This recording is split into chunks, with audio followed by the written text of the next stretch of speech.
Hola, bona tarda a tothom.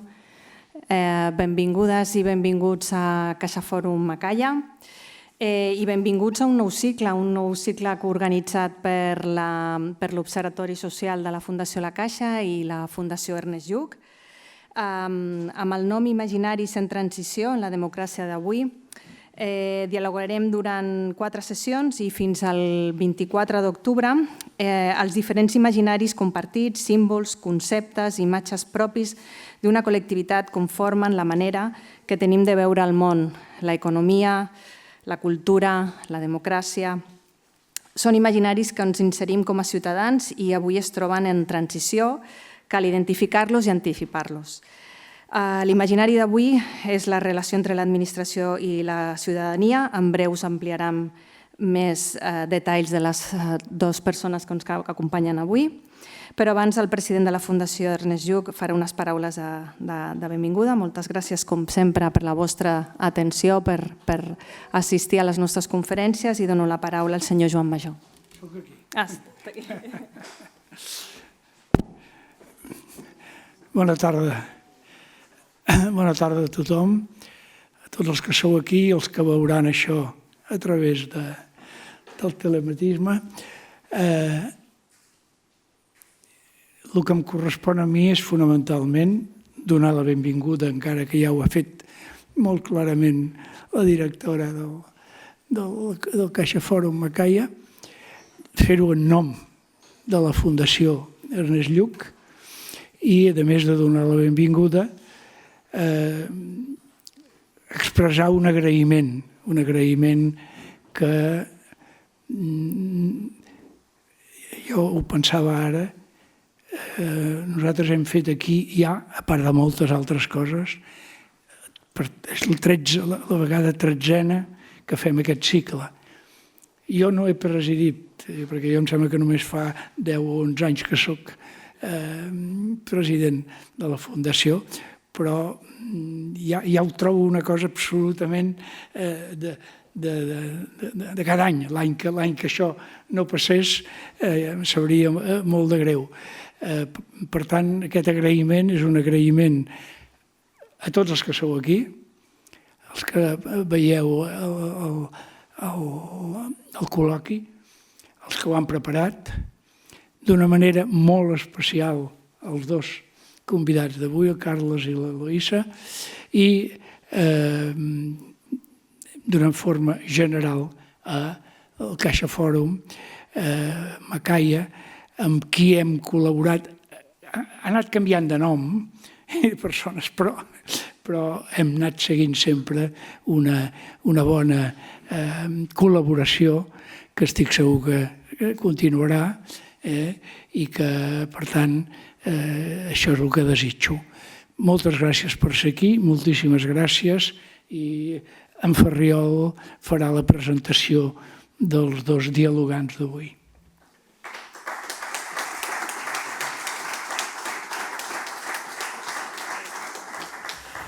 Bé, doncs, molt bona tarda a tothom. En nom de l'Observatori Social i en nom de la Fundació Ernest Lluch, gràcies per acompanyar-nos. Quan pensàvem com començar aquest cicle de diàlegs que ara presentàvem, se'ns acudia que un dels elements importants de com ens relacionem en democràcia és com ens relacionem amb l'administració i com l'administració ens relaciona amb nosaltres i com això està en transició per múltiples factors que ara podrem escoltar i que acaben anant al cor de la política pública i de com a ciutadans som capaços d'expressar-nos després en comportar-nos de manera cívica. I per això necessitem una administració pública determinada, que es comuniqui amb nosaltres i que nosaltres siguem capaços de comunicar-nos amb elles de manera adequada, i això està canviant. Per parlar-ne, tenim dues persones que ens semblen que són els més adequats per poder-ho fer, i és un honor que avui ens acompanyin, perquè són dos grans experts que, a més, conjuguen els dos tres coses. Són excel·lents teòrics en l'àmbit que avui ens ocupa, A més, han estat en càrrecs de responsabilitat, per tant, exercint allò que a la teoria ja saben i han vist tot allò que casa i allò que no casa, i després han estat capaços de ser assessors en múltiples casos de múltiples administracions i, per tant, han pogut analitzar, avaluar allò que es fa bé i allò que es fa malament en aquest àmbit. Per començar, em fa molta il·lusió poder presentar a Eloisa del Pino. Eloisa, muchas gracias por acompañarnos. Eloisa del Pino es presidenta del Consejo Superior de Investigaciones Científicas del CSIC desde el año pasado, desde el junio. Es investigadora del CSIC, es politóloga y socióloga, licenciada en Derecho. Ha sido profesora en las universidades Juan Carlos I, en la Autónoma de Madrid. Ha estado en múltiples universidades como la de Oxford, el Instituto de Estudios Políticos de Burdeos o la Universidad de Kent, Ottawa, no me extenderé. Ha sido subdirectora de Análisis Institucional, División de Evaluación de Gasto Público en la AIREF, y es importante tenerlo en cuenta por lo que decíamos. También dirigió el Observatorio de Calidad de Servicios de la Agencia de Evaluación de las Políticas y Calidad de Servicios del Ministerio de Política Territorial. Fue directora de gabinete de la ministra de Sanidad. Dirige actualmente la revista de Gestión y Análisis de Políticas Públicas y ha publicado múltiples artículos, capítulos del libro, etcétera, en las principales revistas del ámbito y también en las editoriales más importantes del sector. Ella es experta en reforma comparada de la Administración y Gestión Pública, la reforma de las políticas sociales y el estado del bienestar, el análisis de las políticas públicas en los sectores social, sanitario y educativo y la reforma de la Administración Pública que hoy nos ocupa. Es un placer tener a la presidenta del CSIC aquí. Eloisa, muchísimas gracias por acompañarnos. Y con Eloisa, amb la Eloisa, tenim un gran professor, un gran didàctic, però sobretot tenim un gran catedràtic de Ciència Política i de l'Administració de la Universitat Pompeu Fabra, és el Carles Ramió. Carles Ramió és doctor en Ciència Política, va ser director de l'Escola d'Administració Pública de Catalunya, president d'Ivalua, vicepresident del Centre d'Estudis Jurídics i Formació Especialitzada del Departament de Justícia i ha ocupat múltiples càrrecs a la Universitat Pompeu Fabra com a vicerector de Planificació i Avaluació, etc. No m'extendré. Actualment és comissionat del grup UPF amb el nou rectorat. I el seu àmbit d'investigació, com poden entendre, és pertinent per avui perquè és la gestió pública, nous dissenys institucionals, direcció pública, teoria de l'organització, reforma administrativa, recursos humans, govern electrònic, molt important pel que ens vindrà, partenariats públics i privats. No m'extendré amb la seva múltiples centenars d'articles i llibres i capítols de llibre. Ha format, com dèiem, la part de comissions d'experts i ha assessorat a diversos estats d'Amèrica Llatina, del BID, a la Generalitat de Catalunya, la Diputació, l'Ajuntament i diverses administracions autonòmiques. Són dues persones que ens poden explicar moltes coses sobre aquest nou imaginari de relació entre administració i ciutadania, com ens veuen des de l'administració, com els veiem nosaltres i com això és molt important per al tipus de polítiques públiques i com acabem al final digerint aquesta democràcia en la que estem sempre perfectible. No m'extenc més. Això és un diàleg. Ells estaran aquests 55 minuts més o menys, el que duri el diàleg, i al final recordeu que podeu fer preguntes sempre per escrit, que es recolliran uns 10 minuts abans que ells acabin la conversa i des d'aquí l'atril, des d'aquí el faristol, les farem en forma de bateria. Sin más, Eloisa, Carles, moltes gràcies per acompanyar-los y adelante. Gracias. Rompamos el hielo entonces, ¿no? Buenas tardes a todos y a todas. Muchas gracias por la invitación, tanto a la Fundación Ernest Lluch como a Macaya, que ya creo que es ya la tercera vez que vengo a este espléndido lugar. Bueno, creo que estábamos, Carlas y yo, hablando un poco antes de este tema, ¿no? De cómo empezar o abordar el debate o la discusión o el diálogo entre los dos, y preguntándonos hasta qué punto es pertinente que nos preocupemos ahora en una administración supuestamente muy moderna, ¿no? Y después de haber pasado distintas reformas. Es verdad que nunca reformas muy profundas, pero sí algunas reformas. ¿Hasta qué punto es pertinente que nos volvamos a preguntar, como ya lo hacíamos a finales de los años 80, por la relación entre la Administración y la ciudadanía, ¿no? Y digo que lo hacíamos a finales de los años 80 porque entonces se puso en marcha una reforma que se llamó la primera modernización de la Administración Pública, cuyo eje principal tenía varias patas, tenía 4 patas, pero una fundamental, para los más mayores del lugar seguramente lo recordarán. Antes la Administración se refería a las personas, a los ciudadanos, como los administrados, ¿no? Se hablaba de los administrados siempre.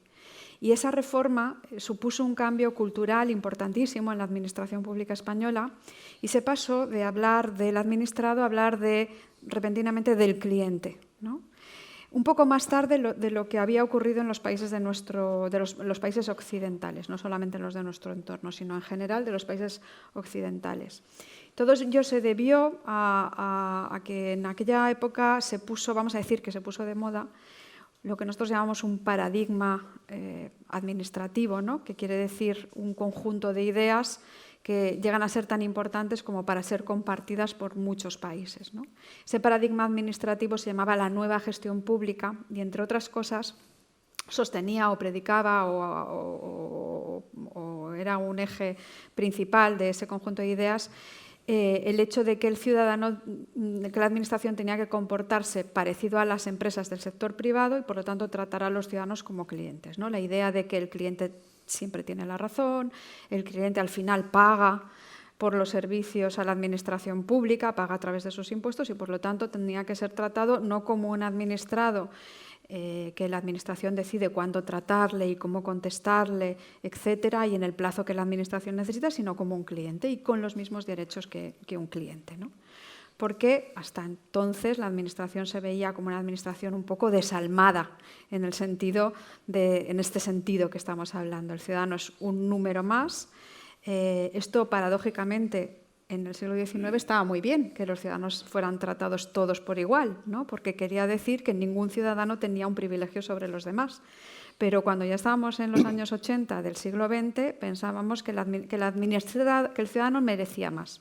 Entonces se puso esta idea de moda del ciudadano cliente en toda Europa y en Norteamérica y también se trajo a España. Y este paradigma de la nueva gestión pública sigue presente, digamos que no ha desaparecido todavía, pero fue muy cuestionado por otros ideólogos de la Administración pública que decían que el ciudadano no tiene que ser tratado como un cliente, sino como un ciudadano.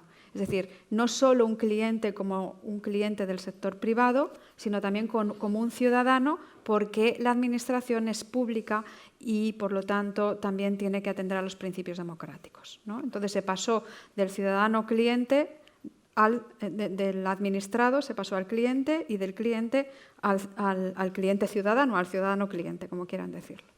Y entonces empezaron a florecer a diestro y siniestro los paradigmas de calidad de los servicios públicos. Los ciudadanos tienen que tener derecho a que se les atienda en un plazo determinado, que se les trate de una manera determinada, que no se les tenga haciendo cola en una oficina desastrada, y se reformaron todas las oficinas de la Administración pública y se puso el contador típico de la carnicería, donde tú cogías cita previa y no tenías que esperar horas, etcétera, ¿no? Esto era así y entonces hablábamos. Yo hice mi tesis doctoral sobre qué perciben los ciudadanos de la Administración.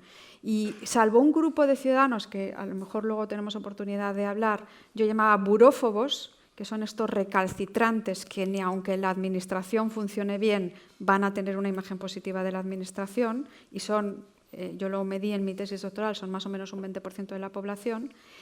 El resto más o menos estaba satisfecho con la Administración. Pero, sin embargo, esto que ya pensábamos que nunca nos tendríamos que volver a ocupar de esta relación de la Administración con la ciudadanía, resulta que desde hace unos años nos tenemos que volver a preocupar. ¿no? Y antes lo hablábamos Carles y yo, cada uno lo ha pensado por su cuenta, pero los dos coincidíamos en esta idea.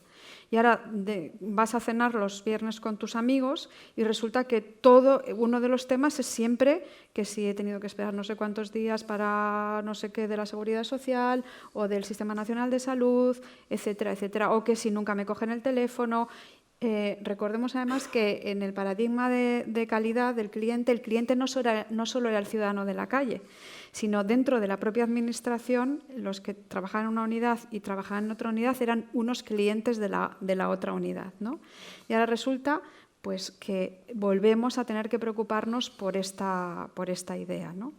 Y esto ha sido algo que ha sobrevenido desde hace pocos años, en parte la pandemia con el teletrabajo, en parte los usos de la tecnología, en parte que tenemos una población más envejecida que antes y no todos se han formado en las nuevas tecnologías. También que nos hemos acostumbrado, quizás en el contexto de la pandemia, a una administración un poco más autoritaria que lo que estábamos acostumbrados, ¿no? En la pandemia de repente nos encerramos en casa o nos encerraron en casa o nos encerramos, todos entendíamos que había que encerrarse en casa. Pero de alguna manera hemos, a mi juicio, retrocedido. Y entonces yo lo dejo aquí y a ver qué piensa Carles. Como no, Eloisa, coincido. Tus estudios a mí me preocupaban mucho. Los de gestión pública siempre habían dicho: la administración pública está en crisis de legitimidad. La forma de conseguir legitimidad social es prestando servicios públicos de calidad, tratando a los ciudadanos como ciudadanos, /clientes. Bueno, eso ya hace años que hemos logrado prestar servicios con eficacia y eficiencia y la legitimidad no ha incrementado. Y leyendo los textos de Eloisa, donde detectaba una parte importante de nuestra sociedad, que somos mediterráneos, somos muy críticos, etcétera, de burófobos, que odian sistemáticamente a la administración pública, lo que yo digo, una mala cultura cívica de los ciudadanos en relación a la administración pública. Pero luego otras publicaciones de Eloisa me dejó tranquilo porque ella demostró que los ciudadanos eran burófobos en general, no solo con la administración pública, sino también con las grandes empresas. Y eso me tranquilizó algo. Pero claro, puedes, a la hora de conseguir esta legitimidad, puedes decir, bueno, la sociedad española está enferma, que la catalana, por cierto, coincide en la media de la española, aquí no hay ningún hecho diferencial en la valoración de las administraciones públicas, y entonces digo, bueno, podemos echar la culpa a los ciudadanos de mala cultura cívica o bien el vaso verlo medio vacío, no medio lleno, y decir, ¿en qué fallamos la administración pública en España? Y al hablar de esto, no sé si coincidimos, yo llego a la conclusión que no hemos hecho que se han hecho los países más avanzados de nuestro entorno. Y creo que nuestro déficit no es en la prestación de servicios públicos, con temas organizativos, de seducción, sino en una falta de refinamiento institucional. Es decir, los ciudadanos, que son listos, tienen intuiciones, no ven de la administración pública nada. Solo ven inputs, pagan impuestos, eligen a los políticos, a veces les cuesta entender el sistema representativo, que no el que más votos alcanza es el que gobierna, pero lo entienden. Luego reciben outputs, servicios públicos de calidad, pero la caja negra no ven nada. Y en este país, a diferencia de nuestro entorno, tenemos déficits importantes de transparencia, de rendición de cuentas, de evaluación de políticas públicas y también de lo que proclamamos nosotros como dirección pública profesional, que es lo que permite regular esta selva que tenemos en España, donde se mezcla la política y la administración, y eso incomoda mucho a la ciudadanía, que no sabe hasta dónde llega la política y dónde llega la administración, y ven una politización general de todos los servicios públicos. Ahí es donde fallamos. Es decir, la legitimidad no se consigue solo prestando buenos servicios públicos, sino se consigue diseñando administraciones públicas que sean sexys, que sean atractivas. Y para ser atractivo tienes que ser transparente, tienes que rendir cuentas, pero no porque haya una ley que te lo diga, sino de forma material, de forma real. Y además, la gran asignatura pendiente, evaluar las políticas públicas, aunque sea de forma precaria, reconocer lo que has hecho mal, hacer propósito de enmienda y decir que a partir de aquí lo vas a rectificar y, obviamente, definir un poco lo que son los cauces entre la política y la administración. Pero coincido que en la parte que hasta ahora ha dado por buena, que no fallaba la administración pública española, que es la prestación de servicios públicos, yo recuerdo que cuando empecé este oficio, que ya llevo más de 30 años, daba clases de servicio y gestión operativa de servicios, porque las administraciones públicas daban servicios de carácter fordista, estandarizados, de calidad, pero de carácter fordista. Y fíjense que es muy difícil, porque ahora ¿quién nos martiriza? Son las grandes compañías privadas de servicios universales de interés general, las telefónicas, compañías de aviación, que atienden también a un público masificado y lo hacen fatal. Bueno, la administración pública tenía este problema. Entonces empezaba a dar estas clases de servicio, de cómo habían servicios implícitos, explícitos, que más ahí del servicio en sí hay elementos que la gente sale insatisfecha a pesar que les has dado el servicio. Luego hablamos de temas de ingeniería. Recuerdo que los alumnos se reían mucho y yo no lo entendía porque creían que daba clases de sexología y no de ingeniería, porque hablamos de teoría de colas, análisis de flujo e incremento de capacidades. Y todo el mundo se hartaba a reír y yo digo, pero si esto es muy aburrido, porque eso es pura ingeniería industrial. Bueno, al cabo de 5 años dejé de dar estas clases, porque la administración pública ya daba muy buenos servicios públicos, ya había logrado una atención personalizada a los ciudadanos. Pero ¿qué ha sucedido? Para mí el punto de inflexión ha sido la COVID. Con la COVID ha cambiado el paradigma de prestación de servicios, la administración pública con la COVID ha sido resiliente, palabra que odio, pero con la COVID todos teníamos que ser resilientes, y la administración pública cambió su modelo de gestión e incorporó de una forma muy decidida la administración digital y el teletrabajo. Yo creo que ya fue un error totalmente disculpable por lo sobrevenido de la crisis, que cerraran las administraciones públicas a cal y canto durante el confinamiento duro. Porque, claro, los ciudadanos salíamos a comprar nuestros víveres, etcétera. Veíamos las tiendas abiertas, el estanco abierto, la farmacia abierta, el ayuntamiento cerrado, a cal y canto. Yo no digo que los 3,3 millones de empleados públicos que hay en España tengan que estar circulando, pero sí que algunos de guardia tenían que tener la dependencia pública abierta de forma casi simbólica y también para atender alguna urgencia a los ciudadanos. Pero lo que más me preocupó fue el modelo de gestión post-confinamiento, que nos emocionamos tanto en la administración pública con la administración digital y con el teletrabajo, y todos estábamos orgullosísimos. Estamos avanzando más en la administración digital y en teletrabajo que en 10 años, gracias a la pandemia. Pero ahí nos vinimos arriba, como diría ahora los castizos, y resulta que hemos implantado un modelo de administración que funciona peor que antes de la pandemia. Porque ha salido esta bestia conservadora y corporativa que tiene la administración pública de forma totalmente implícita. No ha sido algo deliberado ni por los políticos ni por los funcionarios, sino que ha salido de forma inercial. Esta bestia donde hemos visto una forma de expulsar a los ciudadanos y una forma de ordenar a los ciudadanos que ellos se adapten a nuestro dimensionamiento y a nuestras necesidades organizativas. Eso de pedir cita previa es una auténtica barbaridad, además que es absolutamente ilegal. Ahora ya he visto alguna dependencia pública que pone un cartel que dice se atienden los ciudadanos sin cita previa. Tremenda novedad. Cuando es algo que era ilegal lo que hacían hasta ahora y siguen haciendo muchas administraciones públicas.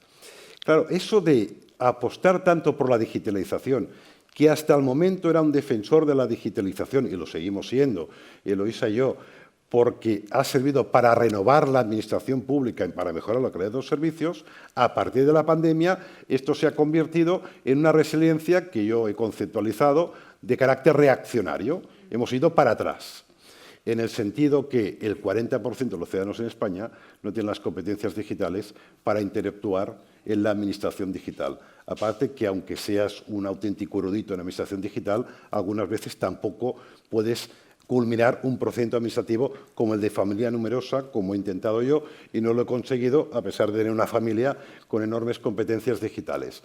Pero eso sería una excepción, pero es que el 40% no puede interaccionar digitalmente. No podemos dejar al 40%, que es la parte más vulnerable de la sociedad y al que le hace más falta los servicios y la administración pública.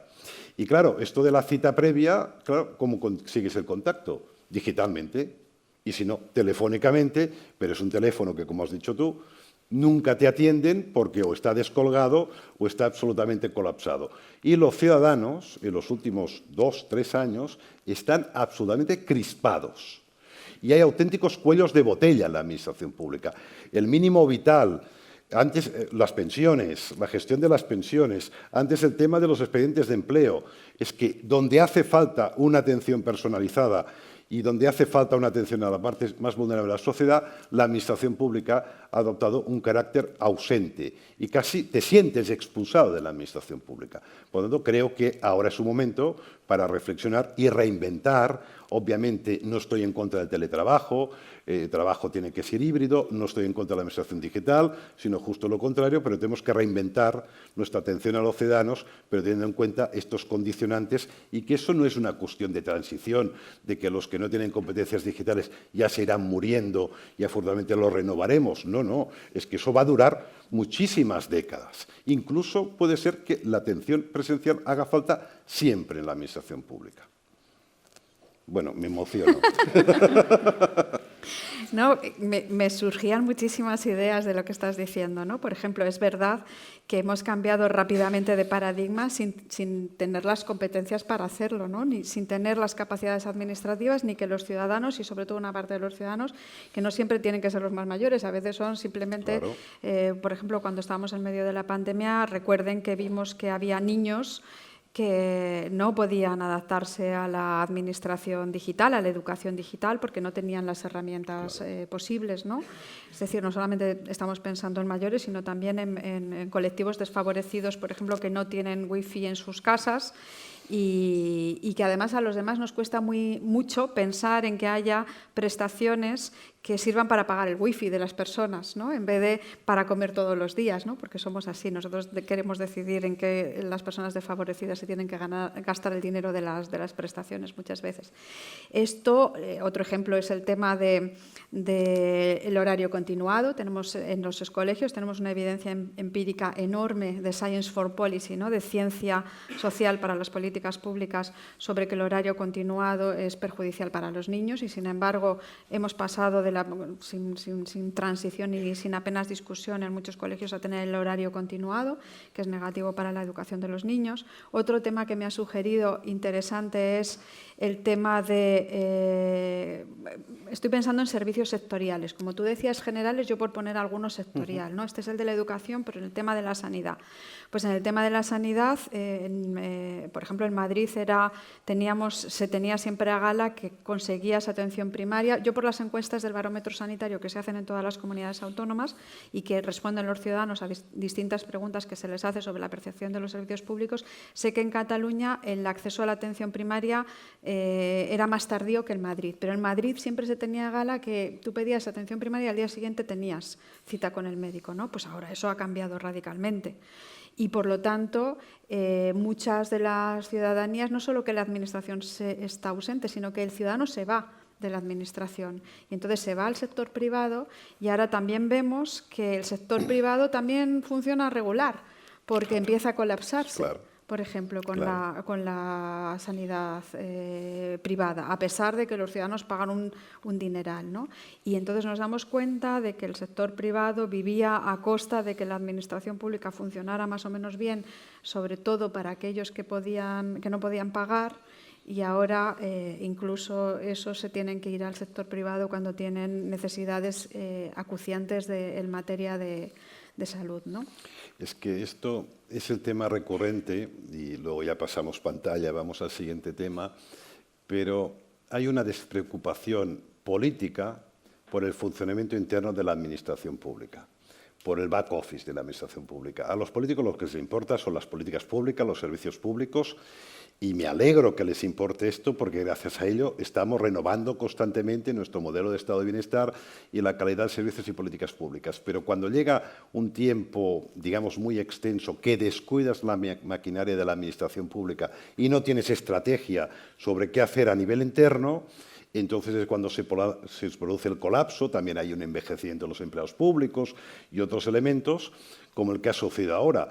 Y por falta de esta orientación y estrategia, entonces aparecen inercias antiguas, casi del siglo XIX, de carácter corporativo, repito, no deliberadas, sino totalmente implícitas, casi en el subconsciente, que hace que la administración pública, después de haber hecho un recorrido de 30 años tan meritorio de acercarnos a estos ciudadanos / clientes, Ahora, de golpe, en estos 3 últimos años, le hemos dado a la espalda. Con lo cual, en ese sentido, tenemos que alarmar de que tenemos que cambiar radicalmente. Primero, pensar en los problemas internos de la administración pública, porque si la cocina no funciona, el restaurante no va a dar buena calidad de servicio, es una evidencia. Y segundo, porque hay elementos y direcciones tecnológicas y cambios sociales que si no renuevas la administración pública no puedes estar al margen. Nosotros, aunque no lo parezca, tenemos un guión que nos han programado los de la Fundación Ernest Lluch, que yo no he tenido tiempo para agradecer, y también a la Caixa, y ahora...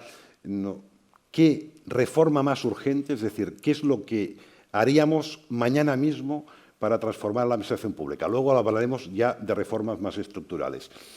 Y casi hago yo de preguntador, que eso me encanta mucho. ¿Qué es la primera reforma que harías mañana si pudieras en la administración pública? El elemento más urgente que te viene a la cabeza. Es que es muy complicado, Sí, sobre todo eso porque sí. se me vienen a la cabeza los obstáculos. Desde que soy gestora y tengo que gestionar, es que es casi desreformar la administración pública, ¿no? En vez de reformar, volver a la idea de que el ciudadano tiene que ser un cliente y un ciudadano que no solo paga, sino que tiene el derecho, porque estamos en una democracia, de tener una administración. Lo primero sería hacernos conscientes de esta situación, ¿no? Y formalizarla y reconocerla, que esto es un tema que está aquí, y sentarme con los actores que tengo alrededor para ponerlo de manifiesto. Este tema es un tema clave, es un tema que implica un retroceso enorme en la administración pública y que en los derechos de la ciudadanía, que puede incrementar la desigualdad y la equidad entre los ciudadanos, que hace a los ciudadanos huir de la administración pública. Si pueden, se van, o sea, practican lo de exit o voice, ¿no? Lo de salida. Si me lo puedo pagar, salgo, y si no me quedo, y si me quedo, el problema que vamos a tener es que solamente se quedan aquellos que tienen menos recursos y, por lo tanto, menos capacidad de presión respecto a las administraciones. O sea, que lo primero que yo haría sería muy seriamente impulsar políticamente, costara lo que costara, con voluntad política, una reforma que tiene a los ciudadanos como objetivo, ¿no? Y esa es la estrategia. Luego ya pensemos cómo llegar a ello. Luego lo podemos hablar, porque esto de la reforma, teniendo en cuenta que llevamos en los países a nivel internacional 50 años intentando reformar la administración pública y todos han fracasado.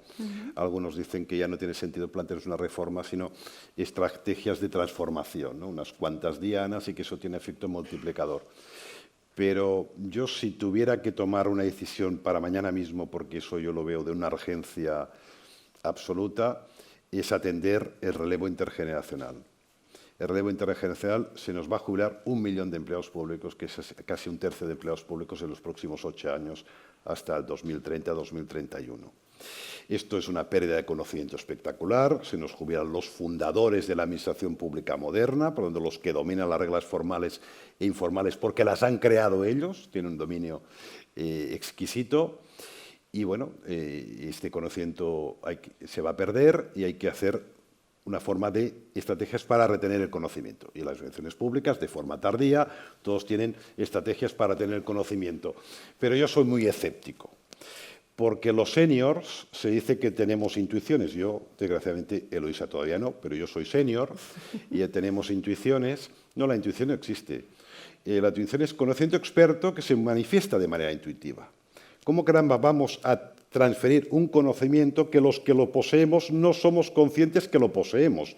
Nos haría falta un ejército de psicólogos organizativos tipo Miquel Gorriti, que es muy famoso, para que nos extrajeran un conocimiento intuitivo. Yo en eso soy muy escéptico. Y es más, digo, ¿y si el conocimiento de los que nos vamos a jubilar se pierde? Pues quizá mejor, porque al fin y al cabo ya estamos amortizados conceptualmente, somos analógicos, somos personas que, si transferimos este conocimiento, lo vamos a transferir con muchas capturas. Y quizá ahora le toca hacer un reset a la administración pública y que venga personas jóvenes con muchas buenas competencias, muy bien formados y totalmente digitales, cosa que es muy importante, que sean nativos digitales, pero claro, el gran reto es atraer este talento. Y con los actuales sistemas de selección que tiene la administración pública, que no me voy a extender, pero solo tiene 2, uno es digital, es decir, a dedo, que es clientelar, sigue habiendo clientelismo, no en el Estado, en la AGE, pero sí en ayuntamientos y comunidades autónomas. Tú conoces a alguien, eso forma parte de nuestra tradición. Y luego el otro es el de carácter memorístico, de oposición clásico español. Y aquí apostamos siempre por los conocimientos. Los jóvenes no están por prepararse 2, 4, 7 años de media para el cuerpo diplomático en memorizar temarios que no aportan ningún valor, o apostamos bien por las competencias. Lo que nos hace falta es gente con competencias que tenga capacidad de adaptación a estos cambios y que tengan capacidad a nuevos modelos de trabajo de tipo colaborativo, etcétera, etcétera. Y ahora es el gran momento, porque piensen que si seguimos con el actual modelo de selección, cuando lo hacemos bien, que es memorístico, todos los estudiantes que tenemos, que aquí tenemos unos cuantos de filosofía, políticas y económicas, que son muy despiertos, todos no van a querer pagar el peaje de estar 2 o 3 años encerrados memorizando temas. Van a ir a buscar trabajos en otros sitios mucho más atractivos. De hecho, eso ya lo estamos viendo. Sí, esto ya sucede. Hay oposiciones que no se cubren las plazas, por ejemplo. Cuando ya sabemos que cuando hay bonanza es mucho más difícil atraer talento a las administraciones públicas, ¿no? Es cuando hay crisis sí, pero cuando hay bonanza no. Y otra cosa que habría que hacer complementando esto es diversificar mucho el perfil de las personas que llegan a la administración, claro, ¿no? Porque es un perfil muy juridizado, muy jurídico, que es muy importante para determinadas tareas que hace la administración pública, pero que no es suficiente, ¿no? Para darnos idea de la diversidad y la complejidad de los problemas que hoy afrontamos, ¿no? Necesitamos perfiles mucho más analíticos que antes, donde se sea uno capaz de reconocer qué tipo de estudios deben hacerse, qué tipo de decisiones deben tomarse, qué metodología sofisticada, de traducir la evidencia científica, por ejemplo, que ahora está muy de moda, el Science for Policy, a medidas de política pública y de reforma de la administración, ¿no? Así que esa podría ser otra reforma. Pero, repito, es que esto ya ha empezado el relevo intergeneracional, con lo cual estamos perdiendo todo este talento para entrar en la administración pública. Al final nos van a entrar, digamos, los más clásicos, los que les encanta lo jurídico y memorizar temas, sin ánimo de menospreciar esta dimensión, y los más conservadores en el sentido literal del término, que van a buscar un sitio donde tienen refugio y no tienen que salir de la zona de confort durante los próximos 50 años. Y no, es justo al revés. Y para eso es difícil. Yo creo que los ayuntamientos de las comunidades autónomas ya lo están haciendo con los interinos y eso sería fácil. Es el LAGE, donde es muy complicado, donde tú convives con unos cuerpos, con gran tradición, los letrados del Estado, diplomáticos, etcétera. Bueno, incluso para LAGE yo debato mucho con ellos y tenemos mecanismos. Todos los nuevos puestos de trabajo de gobernanza de datos, inteligencia artificial, como son nuevos, podemos hacerlos todos por competencias.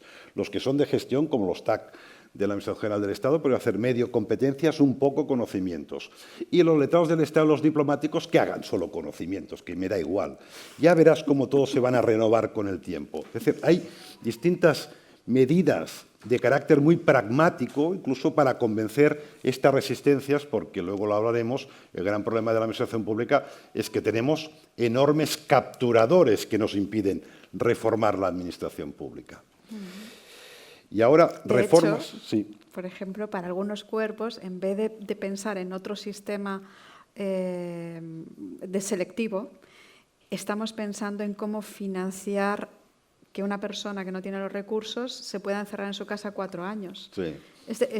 Claro, se financian las oposiciones de jueces, por ejemplo, estamos pensando en financiar 4 años. En vez de cambiar el sistema de selección, ir a un sistema más de competencias, que es lo que se está haciendo en la propia Unión Europea y en otros países. Hoy aparece una noticia en el Confidencial, que no podía acceder porque no pago, que pone: 1 de cada 3 jueces españoles se van a jubilar en los próximos 8 años y no hay un plan. 1 de cada 3, es decir, el 33%, lo que he dicho antes, en jueces, y no hay un plan. Bueno, el plan es dar unas becas. A veces se exagera, seguramente hay plan. Bueno, yo he leído el titular, como no he podido leer la noticia, entonces el titular siempre es algo, digamos, de carácter escandaloso. No, yo hablo mucho con los miembros de estos cuerpos, que son los grandes resistentes, y Utilizan 3 argumentos, 2 me parecen muy pueriles. El primero es, si he hecho la mili, que lo hagan los demás. Es decir, si he hecho una oposición de 400 temas, los demás también que la hagan, que no se van. Esto me parece muy pueril.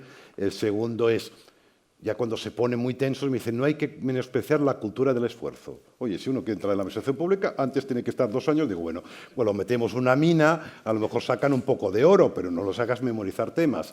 Y el tercero sí que tiene sustancia. Dice, cuidado, que si cambiamos los sistemas de selección por unos más modernos, más por competencias, esto va a ser el neoclientelismo y va a entrar todo el mundo de forma digital. No, el modelo comparados de selección, la misma Unión Europea, que forma parte de nuestro tejido institucional, tiene sistemas de selección que son por competencias y que son claramente por igualdad, capacidad y mérito. Por lo tanto, eso no es un argumento que los nuevos sistemas de selección pueden ser una puerta abierta al neoclientelismo. Hay sistemas, hay que estar siempre alerta a las lógicas de clientelismo, porque esto es algo que siempre está vivo, pero hay mecanismos para hacerlo. La cuestión es la voluntad de hacerlo. Hay voluntad política por parte del Gobierno, sé que la tiene, el actual Gobierno lo tiene. Lo que pasa es que, claro, se encuentra con los capturadores, y cuando tienes todos los cuerpos del Estado en contra, esto es el poder, uno de los poderes más importantes que hay en este país. Pero, en cambio, en las comunidades autónomas y en los ayuntamientos no hay excusa, ¿eh? Lo podríamos hacer muy rápido porque no existen estas capturas y mucho menos en Cataluña, donde no existe esta tradición cultural vinculada a los cuerpos y a cuestiones memorísticas. Y a nivel de reformas así más de calado, más estructurales. Bueno, tú lo has dicho que las reformas más estructurales no funcionan. Yo que siempre he pensado eso que tú decías de que si tenemos que esperar a una gran reforma de la administración podemos morir, porque llevamos, es verdad, se han hecho, pero también es verdad que yo soy muy crítica con aquellos que dicen es que la administración es inmovilista, porque se han hecho muchas cosas. Algo queda siempre. Por ejemplo, y algunas no han cuajado. Por ejemplo, la primera etapa de intento de implementar la evaluación de políticas no cuajó. A nivel del Estado, la Agencia de Evaluación de Políticas en la que yo trabajé desapareció, pero sin embargo ahora sí que está teniendo una cierta consolidación, ¿no? Y esa idea de evaluar las políticas y poder tomar decisiones funciona. Pero lo que tú decías de una reforma general, es verdad que ¿cómo se dice? A las ranas les saldrá pelo hasta que tengamos una reforma general de la administración pública, que yo creo que es muy importante, pero es verdad que hay grandes obstáculos. Pero por otro lado, lo que veo es que las pequeñas reformas no tienen muchas veces la capacidad de sobrevivir ni implementarse, ¿no? Yo misma como gestora ahora trato de hacer reformas, pero me encuentro con un techo. Es el techo de que yo necesito una gran reforma de las normas en la Administración General del Estado. Yo puedo llegar hasta donde puedo llegar, pero no puedo llegar más allá de ahí, ¿no? Entonces necesitamos esa visión y además saber dónde vamos, porque las reformas pequeñas, pues eso, un ejemplo es la evaluación de políticas y otras que se han ido para atrás, ¿no? Que pensábamos que nunca iban a poder echarse para atrás, pero sí, las reformas a veces no cuajan, las organizaciones públicas a veces mueren, que antes pensábamos que no, cuando se pone en marcha o en pie una administración pública nueva, está ahí para siempre, pues no, ya hemos demostrado que a veces no cuaja, ¿no? Otra reforma importante que hay que hacer es obviamente abordar el tema del cambio cultural nuevamente en la administración y fuera de la administración. O sea, tú sabes mucho de eso más que yo. En la reforma del 87 se hizo un esfuerzo enorme, gigantesco, diría yo. No hubo ni un solo funcionario que no pasara por la formación y le metieran en la cabeza al ciudadano cliente, etcétera, etcétera. Y ese esfuerzo formativo tiene que volver a hacerse, ¿no? Para mí es fundamental porque la administración y lo digital están aquí para quedarse, no nos engañemos. Están aquí para quedarse, no hay más remedio, vamos a tener que acostumbrarnos a determinadas cosas y este esfuerzo formativo es un salto muy grande. Nosotros siempre en ciencia política, los politólogos, decimos, ¿cómo será la administración del futuro? Y yo tiendo a pensar, pues como la de ahora, porque dado la historia, hablamos del path dependence, ¿no? De si tú vas en un camino, salirte del camino es muy difícil. Y como hay tantos obstáculos, los cuerpos de funcionarios que lo impiden, a veces resistencias de los sindicales, a veces ideología política que quieres que sea más privatizada o menos, etcétera. Hay muchos obstáculos. Pues lo que yo pienso de la Administración, en condiciones normales pensaría que vamos a seguir en un camino, en una senda, en un path dependence, ¿no? Dependiendo del camino, y que no nos vamos a salir. Pero a veces hay path breaking, o sea, a veces se rompe el camino, hay un cambio tan fuerte en el sistema que algo tiene que cambiar. Y ahora ha habido ese path breaking, no solo en la COVID, sino la inteligencia artificial, igual que en un momento dado se inventó la imprenta y en otro momento dado la máquina de vapor, ¿no? Y eso supone un cambio radical. O sea, no vamos a volver a la administración de antes, de ninguna de las maneras. Entonces nos tenemos que poner las pilas también en favorecer este cambio de las personas que trabajan en la administración, se seleccionen como se seleccionen, y de la ciudadanía. Y esto es inevitable. Estoy de acuerdo porque ahora está sucediendo post-COVID un punto de disrupción, un punto de ruptura que tenemos que salir del camino de este sendero de la dependencia. De hecho, oficialmente, los académicos ya sabéis que son muy teóricos y se inventan siempre paradigmas. Ahora a nivel anglosajón en Estados Unidos ha aparecido un nuevo paradigma, es decir, si el burocrático, el de nueva gestión pública gerencial y el de gobernanza no fueran suficientes, nos hemos inventado otro que es primicia en España, que se llama gobernanza robusta. Y como siempre, los académicos reinventamos la rueda, porque todo ya es conocido y sabido. Pero esta literatura lo que dice es que a partir de ahora el entorno de las administraciones públicas es oficialmente turbulento. Y es cierto, es decir, a partir de ahora tenemos que hacer frente a situaciones de crisis y a problemas sorprendentes, sobrevenidos y, lo que es más importante, inéditos. Yo estoy en el rectorado, en el gobierno de rectorado de la Pompeu Fabra, y tengo que decir que las últimas 4 crisis que nos hemos encontrado, ahora las crisis es una al mes, antes era una cada 4 años, una crisis de estas importantes, pues todas son sobrevenidas, sorprendentes e inéditas. Es decir, no te has enfrentado nunca a este tipo de crisis. Bueno, parece que el entorno, por el cambio climático, por el efecto medioambiental, por las crisis del sistema económico que cada vez son más profundas, distintas y más próximas, etcétera, etcétera, pues vamos a tener este entorno de carácter turbulento. Y esta literatura dice, ¿y las administraciones públicas cómo tienen que ser? Resilientes, palabra que no me gusta. Resilientes no pasivas, sino dinámicas. Por ejemplo, fuimos resilientes pasivos durante la COVID con la ley de contratos. Teníamos una ley de contratos muy garantista, etcétera, que demoraba mucho los tiempos. Claro, como la gente se nos moría, hacía falta respiradores y mascarillas, pues dejamos en suspenso la ley de contratos y entonces cuando pasamos la crisis volvimos a la anterior ley de contratos. Esto es una resiliencia que no vale. Esta es la pasiva. La que dicen es que hay que hacer es resiliencia dinámica, sino que tú tienes un modelo de gestión y luego tu aspiración no es regresar al anterior modelo de gestión, sino que de esta crisis aprendes y vas modificando y transformando de forma continua tu modelo de gestión. Pensad que mejor ser resilientes pasivos que no ser resilientes, La Administración Pública española, a nivel de gestión de personal, no dejó en suspenso las leyes de función pública y, por ejemplo, no pudo hacer redimensionamientos de plantilla express, donde habían servicios públicos muy tensionados y otros que estaban en una situación, digamos, de holganza, y no se pudo transferir recursos porque, claro, la ley de función pública no dejaba, cada uno tiene su puesto, su adscripción, etcétera, etcétera. Y luego pensad el peor escenario, que es la resiliencia reaccionaria, que es lo que ha pasado con la administración digital y con el teletrabajo. Por tanto, el paradigma es este. ¿Y cómo se consigue esto? Bueno, mediante una mezcla virtuosa, que es un oxímoron, entre estabilidad y cambio.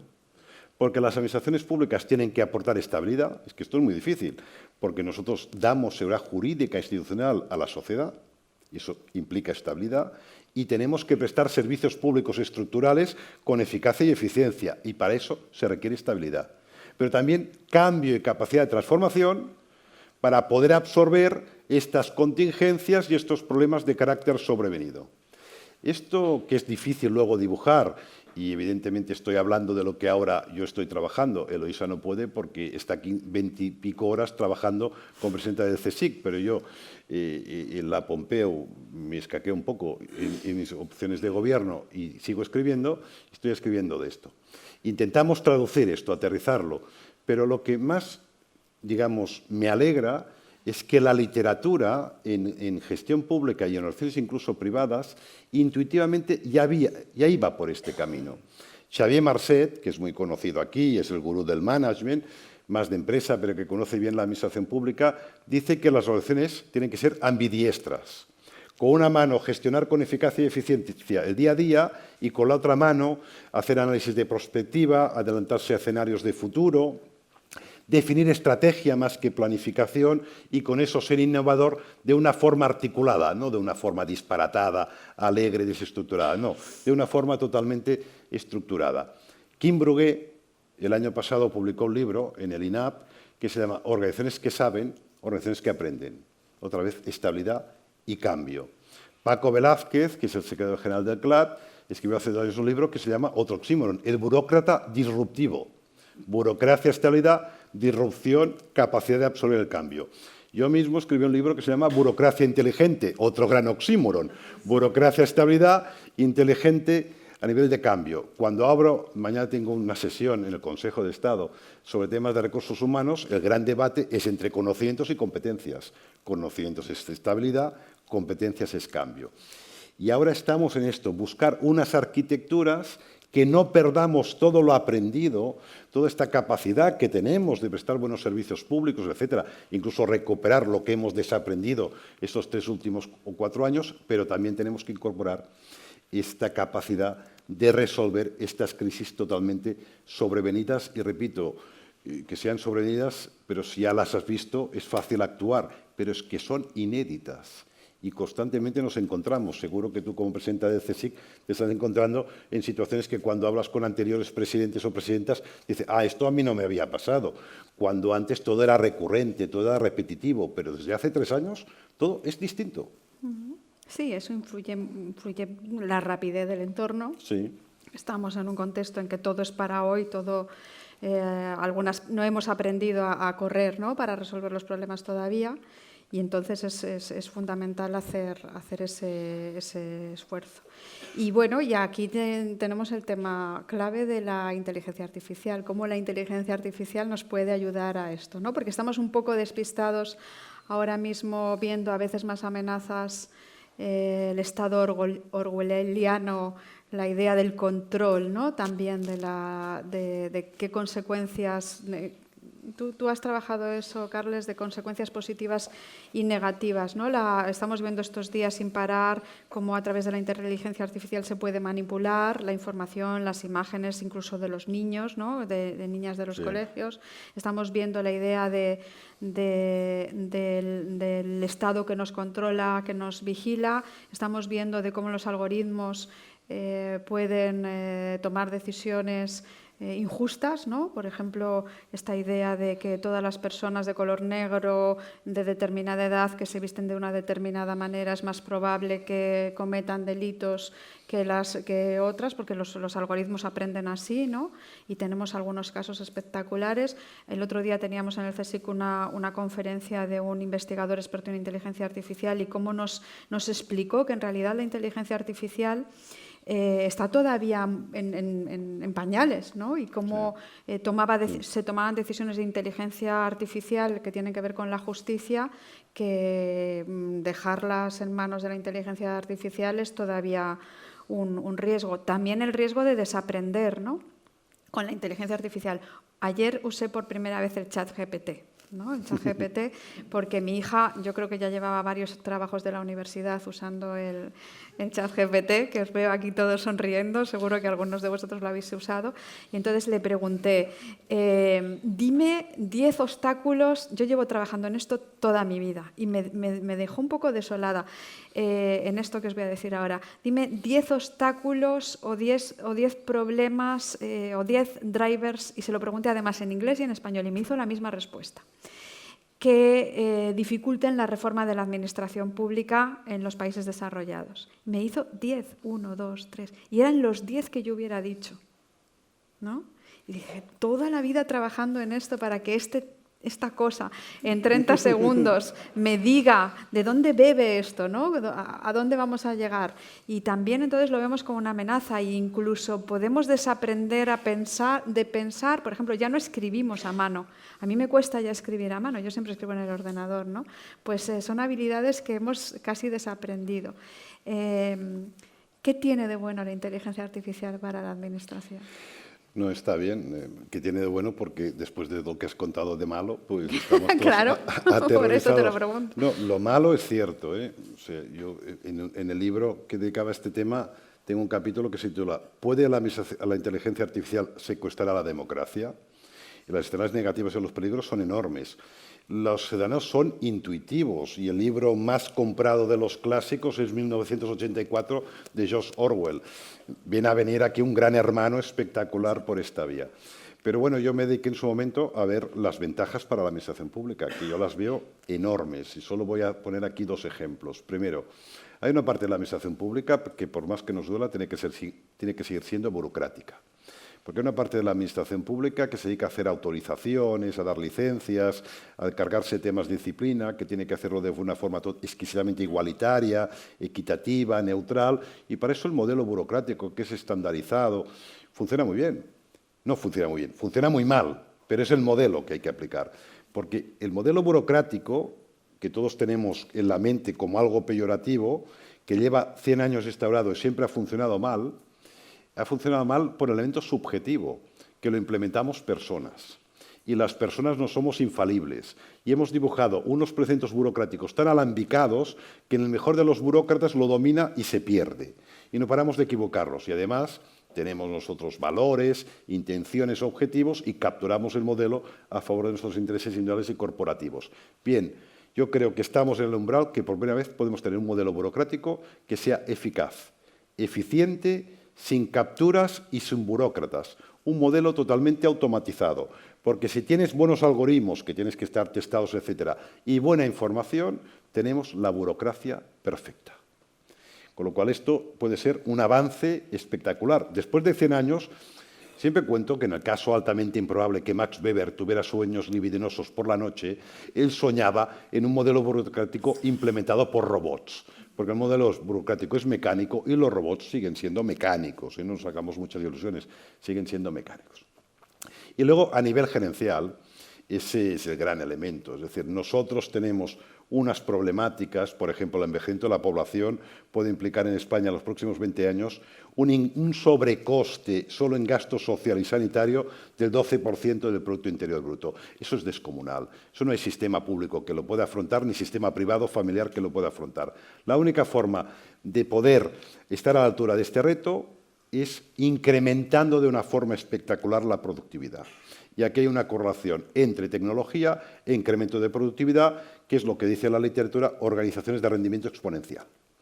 Y esto en todos los ámbitos de servicios públicos, pero especialmente en el sanitario y en el de servicios sociales, esto creo que puede ser la clave. Y si queremos ver la mala lectura de la inteligencia artificial, podemos ver la buena lectura. Yo y pongo este pequeño ejemplo, hace como 1 año y medio estuve en un debate sobre la utilización de algoritmos en la sanidad catalana y salió una directora de proyecto que explicaba una experiencia del clínico donde tenían un algoritmo ya muy avanzado para hacer diagnósticos de enfermedades respiratorias y tratamientos personalizados a cada uno de los pacientes. Viene de golpe la COVID y en un mes rectifican este algoritmo para que haga diagnósticos y tratamientos personalizados para la COVID. En el clínico no lo sabíamos aquí, afortunadamente, porque si no hubiera habido tumultos sociales. En el clínico, en aquella época, se salvaban el doble de pacientes que en los restos de hospitales de Barcelona, gracias a este algoritmo. Algoritmo que además, obviamente, lo hizo un hospital público, lo transfirió al resto de hospitales, ganó el premio a la mejor iniciativa en sanidad en Europa. Salva vidas la inteligencia artificial. También tenemos que verlo con esta óptica. Obviamente los retos sí, el chat GPT nos tiene... A mí también me deja bastante perplejo de cuando le haces una pregunta compleja, te afina mucho. pero cuando haces una pregunta sencilla tiene tremendas alucinaciones. Si tú le haces una pregunta compleja, pero tú, como no eres narcisista, pero si tú le hubieras preguntado, ¿quién es Eloisa del Pino? Yo siempre que veo, pregunto, ¿quién es Carles Ramió? Y cada día me dice una cosa distinta. Director General de Administración Local, ¿pero qué dices? No, porque a ti fíjate que la unos clave... cargos rarísimos. No lo he mirado, la verdad. Pero la clave está justamente en saber hacer las preguntas. Y eso ha sido en realidad la clave siempre, de todo en la vida, ¿no?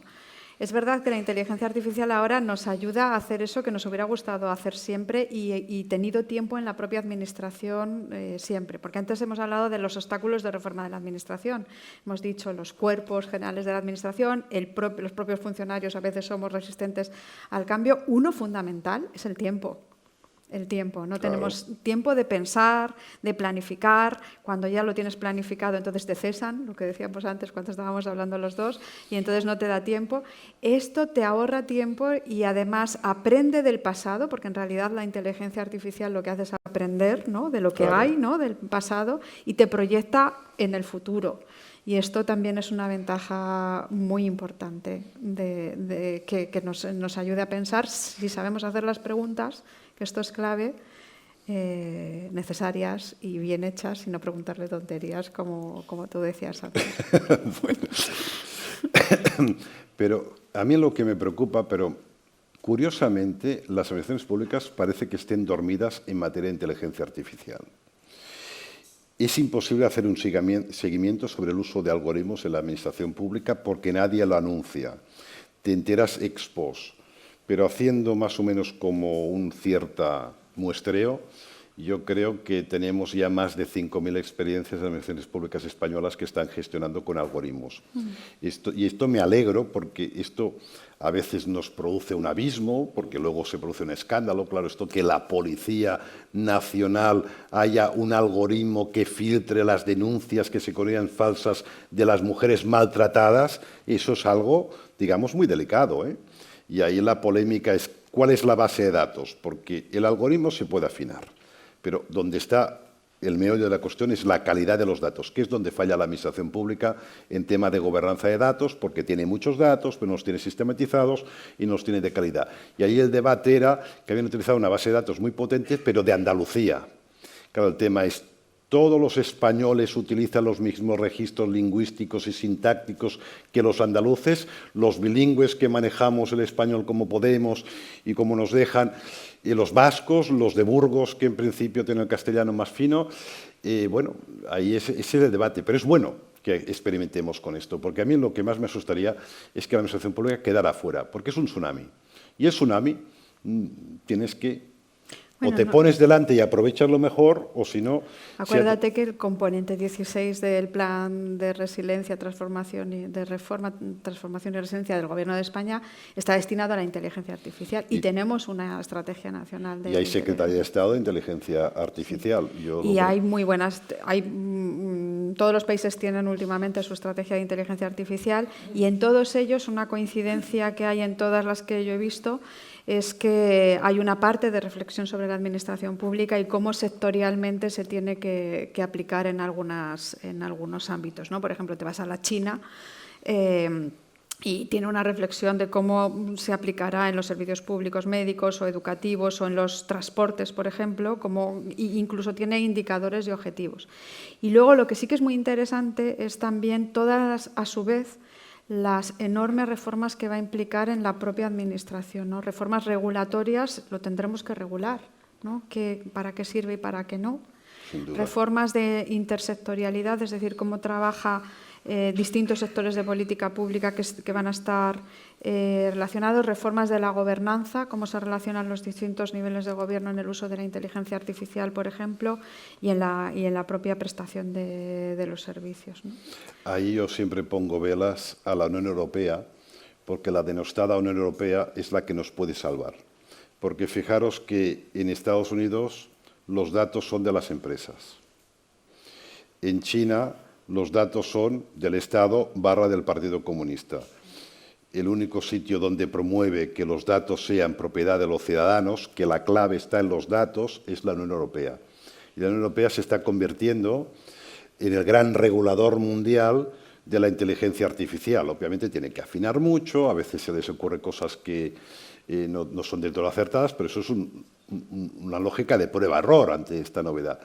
Si no fuera por la Unión Europea, esta tecnología sería más perniciosa que beneficiosa, porque claro, eso de que los datos son del mercado, la administración pública lo cede todo al mercado y ya está, y otro que sean del Estado, esto sí que me genera. Pero la Unión Europea, yo creo que es un gran invento, la Unión Europea, que no soy un especialmente eurofan, pero la Unión Europea es el único órgano, y yo que asesoro mucho a los países de América Latina, siempre digo, lo que tenéis que hacer es fijaros en la regulación de inteligencia artificial de la Unión Europea, porque aunque en algunos casos sea deficiente, en otros casos pues sí que está avanzando, porque hace falta esta función.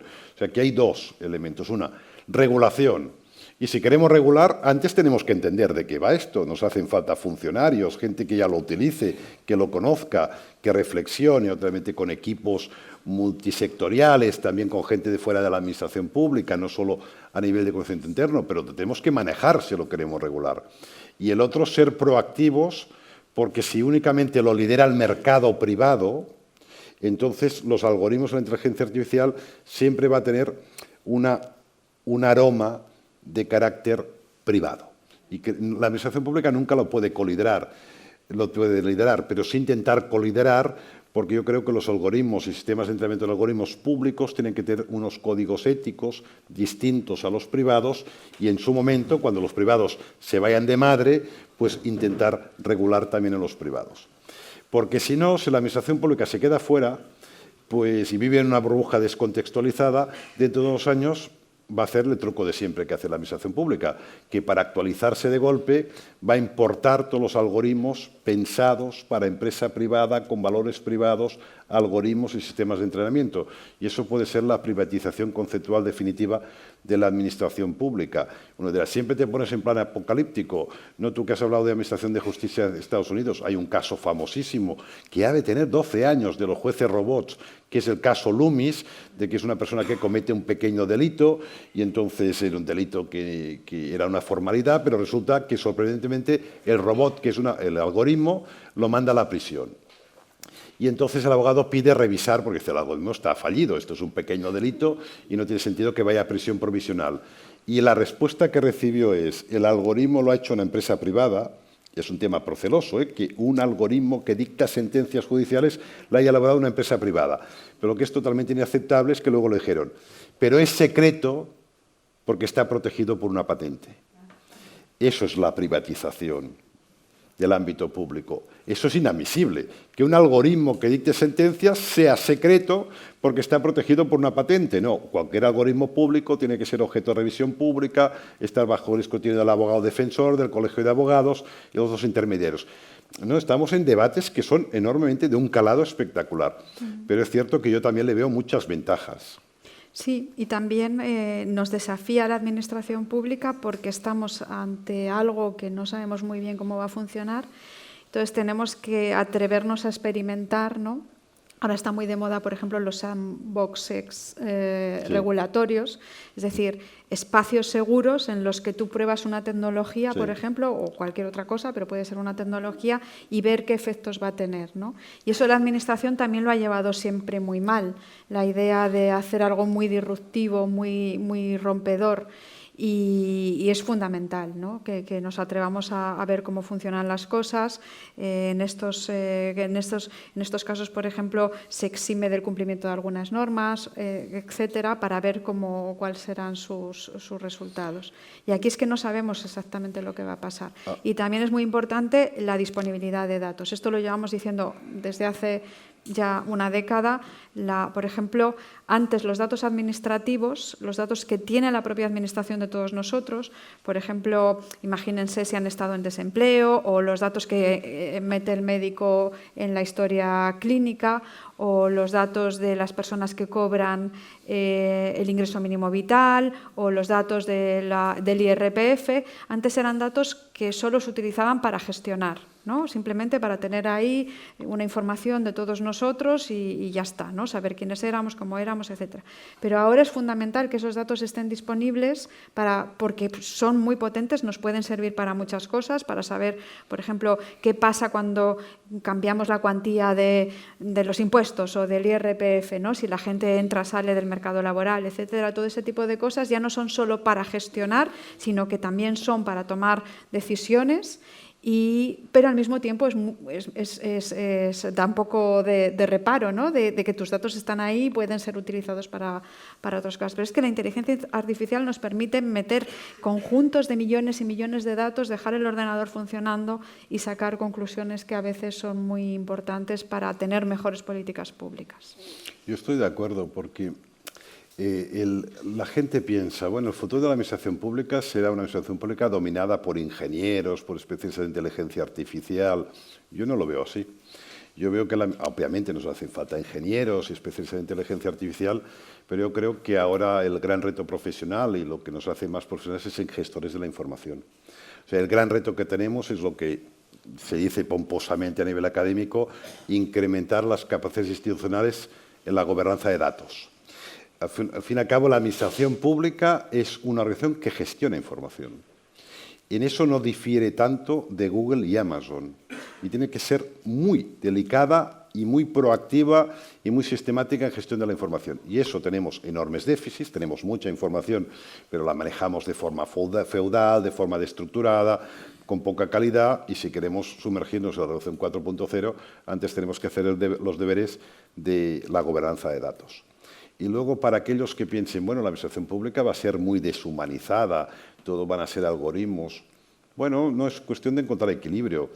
El otro día estaba en unas jornadas y salió un austriaco y comentaba de que ellos en Austria, cuando tienes un hijo, al cabo de unas horas ya tienes el registro de alta registro civil, tienes de alta el carnet sanitario, tienes ya de alta la preinscripción, la inscripción y matriculación para lo que es las guarderías, ya tiene la preinscripción para lo que es la enseñanza primaria, etcétera, etcétera, etcétera. Y la gente, todo el mundo celebrando lo que bien, esto sí que es el colmo de la administración digital. Y el austriaco dijo, no, no, eso es administración a pata. Aquí hay un funcionario que se entera de que alguien ha nacido, hace todos los trámites, va al hospital físicamente, les da a los padres que lo firmen, eso es administración a pata. Y ahora yo me dedico ahora como una especie de observatorio de cambios en la universidad, y hay una universidad norteamericana que ha pasado antes de la pandemia de 2.000 alumnos a después del confinamiento 40.000 alumnos y tiene previsto en 2 años pasar a 300.000. De 2.000 a 300.000. Y además se especializa en dar títulos universitarios, entre otros, a exmilitares que han estado en la guerra de Afganistán y del Irak, una forma de reciclar y que se vuelvan un poco, digamos, más cívicos y se olviden de sus traumas bélicos. Bueno, y uno dirá, ¿y es una universidad a distancia normal y corriente? No, es que utiliza inteligencia artificial, trabaja con Google y con cuestiones antes de la asignatura, en medio de la asignatura, después de la asignatura, utiliza un algoritmo, con lo cual, fijaros que la tecnología ahora nos permite no sistemas fordistas y estandarizados, sino que te personaliza en función de tus deficiencias, necesidades, un tipo de formación automatizada que es específicamente para ti. Pero luego tiene 300, ahora serán miles de coaches, tutores humanos que te dan este acompañamiento.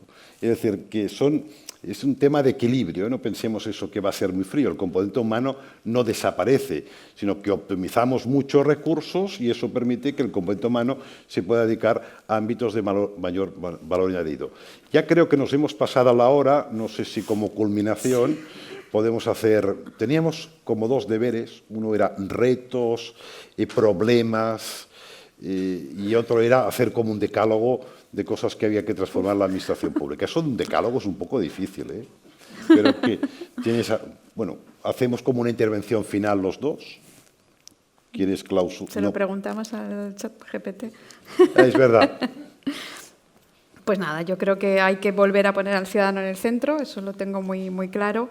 Hay que ver cómo, ¿no? Yo creo que todo es mejorable, nuestra administración está funcionando bien, estaba siendo una administración cada vez más profesionalizada, pero una administración que se queda en el pasado, pues es una administración para el pasado. Y entonces no podemos desconocer los cambios que se están produciendo. Uno de ellos es las nuevas tecnologías y otros muchos, un mundo mucho más rápido que antes, con ciudadanos mucho mejor formados que antes, un mundo en el que hay cada vez menos jóvenes y cada vez somos más personas mayores, y la administración, para no quedarse anticuada, tiene que ponerse las pilas y afrontar algunas reformas importantes.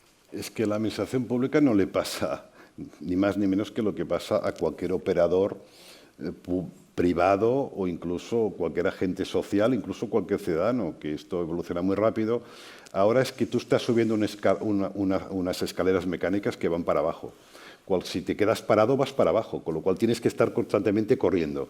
Y llevamos un tiempo en la administración pública que no corremos suficientemente, y la tracción hacia abajo que tiene la escalera mecánica es superior a la que tenemos hacia arriba. Y haciendo algún guiño, bueno, guiño no, porque es negativo, a lo que son las administraciones públicas catalanas, aquí tenemos una dualidad. Tenemos ayuntamientos muy dinámicos, no todos, pero ayuntamientos muy dinámicos, muy modernos, vanguardistas, de buena gestión y que están asumiendo este reto, pero tenemos una administración, que es la Generalitat de Cataluña, que es una administración que está perdiendo calidad como todas las administraciones públicas, pero un poco más.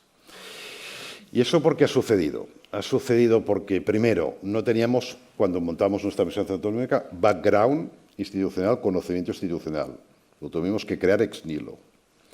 Ex nihilo no se puede crear nada y cometimos isomorfismo institucional, que era inevitable, que nos copiamos la AGE, que era la última cosa que quería copiar España, era la administración del Estado, pero se la copió porque no puedes improvisar una administración pública sin conocimientos y experiencia, con lo cual casi, digamos, te contamina o te acaba animando a copiar.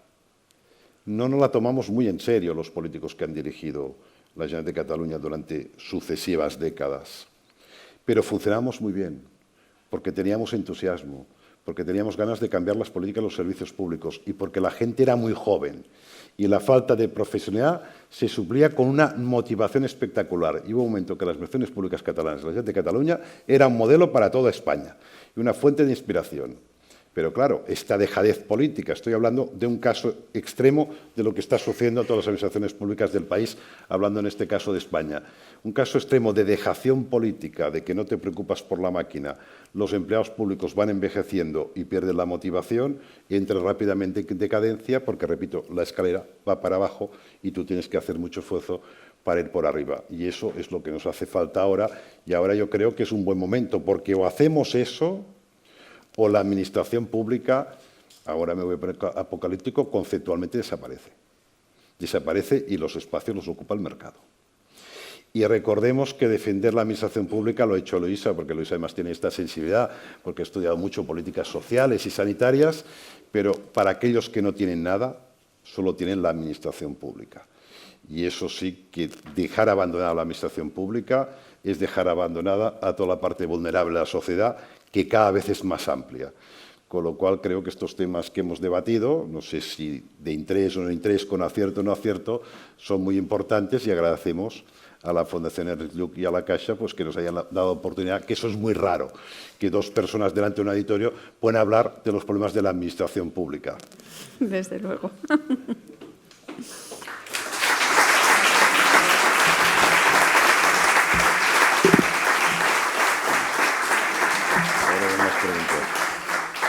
Bueno, hablar de la administración pública es importante porque al final, como ciudadanos, estamos en relación con ellos todo el rato y hay muchas preguntas, muchas tantas que no va a dar, pero intentaremos hacer por bloques algunas de las preguntas que se han hecho. Hay un primer bloque de preguntas sobre la captación de talento y cómo incorporar en la administración pública a nuevas generaciones. Por un lado nos dicen cómo se evalúa de forma efectiva a un aspirante a la administración pública por competencias. Cuando hablabais de esto, ¿de qué estamos hablando?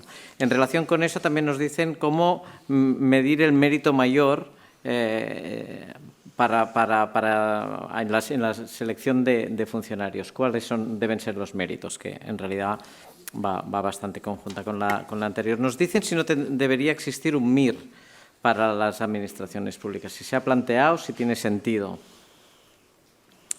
Y finalmente nos dicen cómo atraer el talento joven a la administración pública, cómo hacerlo.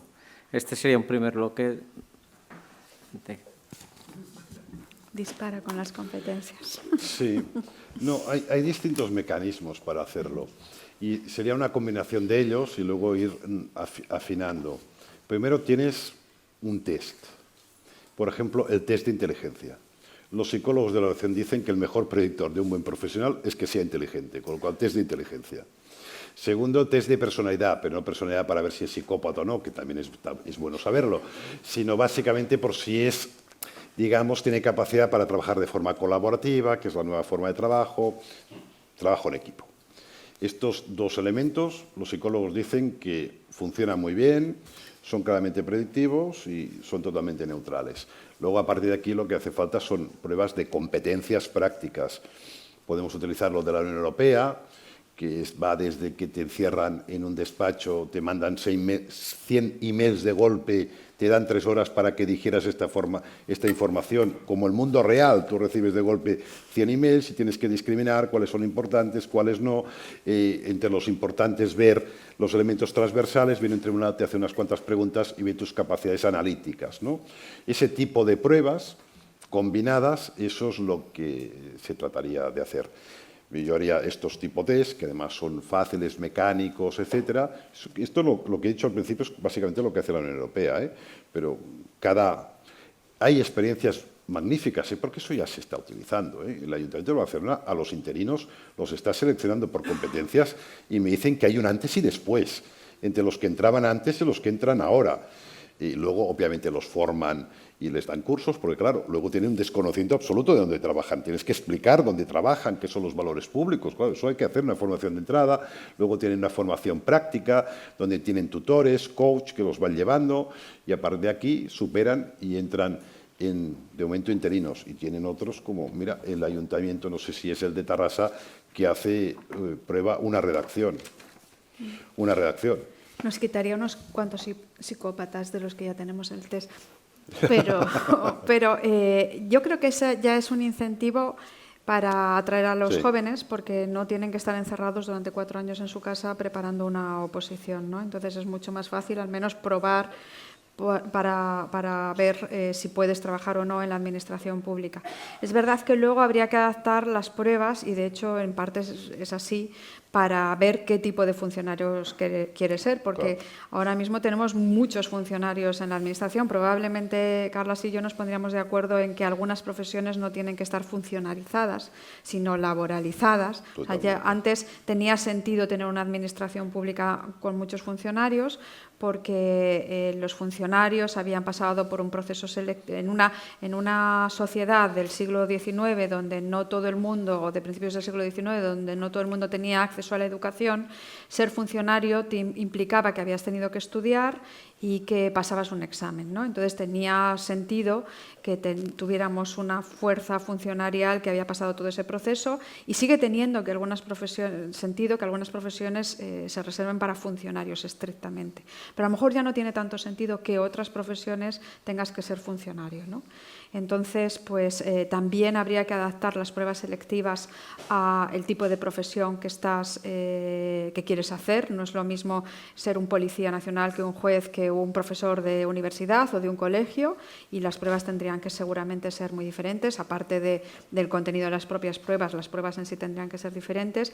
Y luego hay mecanismos que se han probado muchas veces de cómo atraer a los jóvenes, ¿no? Hay también evidencia científica o de policies, si queréis decirlo de otro modo, de políticas públicas, sobre que determinadas formas de atraer a los jóvenes, por ejemplo, hacer pasantías, como se hacen en la propia administración de la Unión Europea, o que los jóvenes pasen unos meses en el departamento X y vean si les gusta o no, o que roten por distintos departamentos.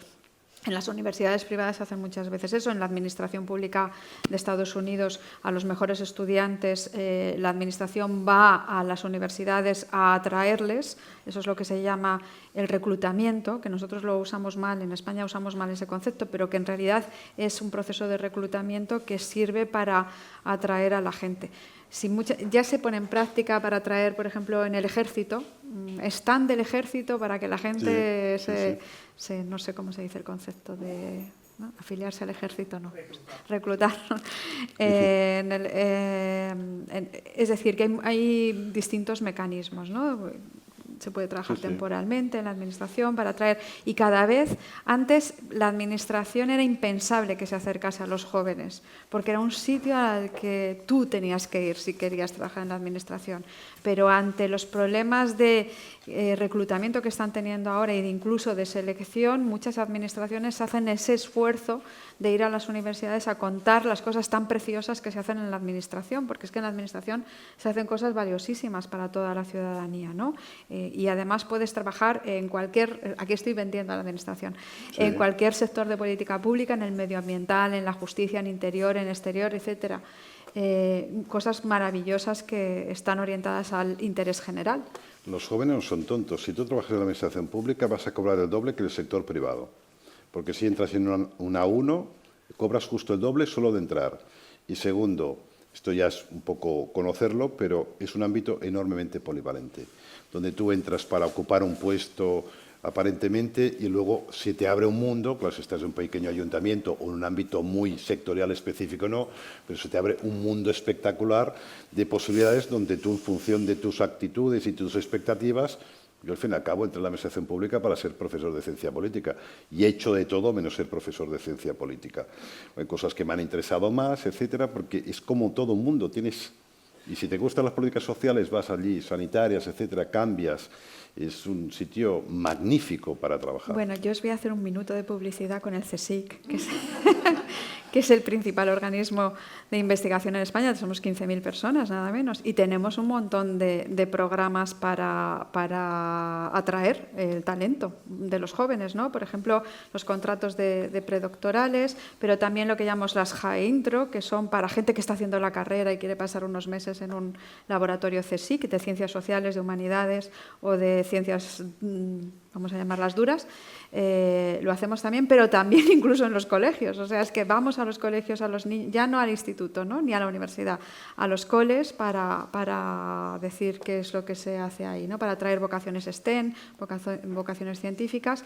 Y en los últimos meses estamos además desarrollando una estrategia, que yo me he empeñado mucho en eso, de atraer el talento no solo científico, sino gestor, ¿no? El talento gestor. Y entonces, por ejemplo, todos los que aprueban las oposiciones o están en proceso les invitamos un día a que pasen el CSIC para contarles qué se hace allí, enseñarles nuestros 9 buques, nuestros supermicroscopios, nuestros telescopios, etcétera, todo ese tipo de cosas. Y eso atrae talento al sector público. Voy a intentar... Seremos más breves a partir de ahora. Sí, tenemos, si nos dais 5 o 10 minutos, nos pasamos un poquito, pero si no, es imposible hacer todas las preguntas, será imposible. Vamos, habéis hablado de inteligencia artificial, pero nos dicen qué hace la Administración para no dejar fuera a una parte de la ciudadanía que no domina la tecnología o no tiene acceso a ella.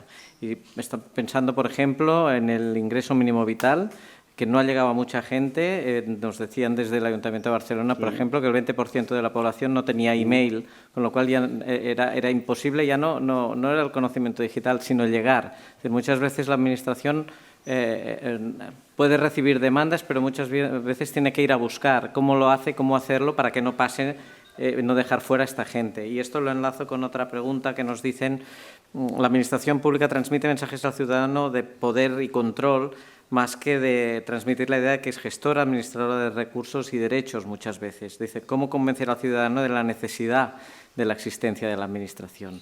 Hemos hablado de las dos cosas. Yo contesto muy rápido.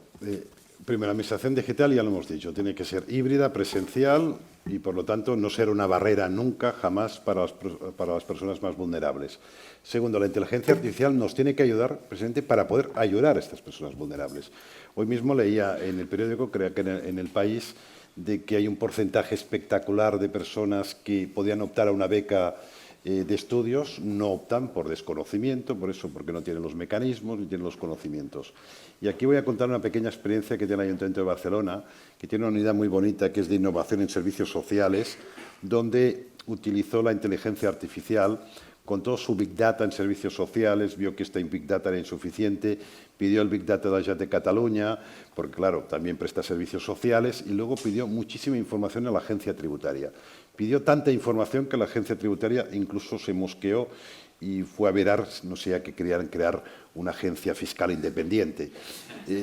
Y no, dice, solo es para servicios sociales.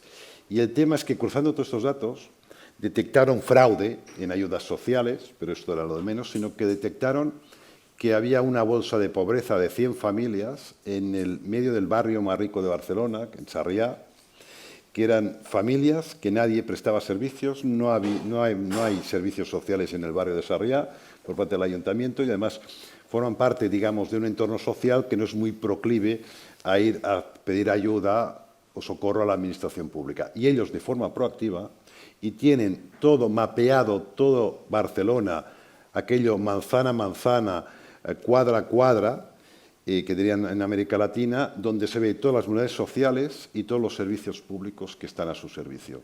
Es espectacular. Para eso tiene que servir la inteligencia artificial. Sí, estoy de acuerdo. ¿Por qué es importante la administración? Pues ¿qué pasa cuando no hay administración, ¿no? Pues que estamos quejándonos aquí de que a veces la administración está ausente para las citas, para los servicios sociales, sobre todo cuando las necesitamos específicamente, cuando no hay administración, todo funciona muy mal, ¿no?